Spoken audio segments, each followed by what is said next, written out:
అవతారమూర్తి అయినా అనువంతే పుడతాడు.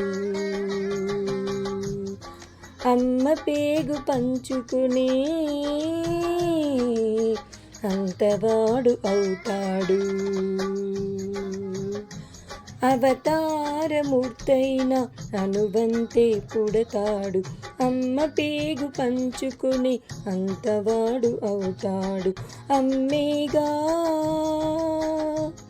అమ్మేగా చిరునామా ఎంతటి ఘన చరితకి.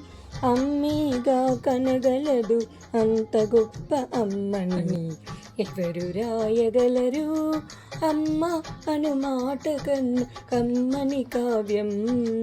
ఎవరు పాడగలరు అమ్మ అనురాగం కన్నా తీయని రాగం?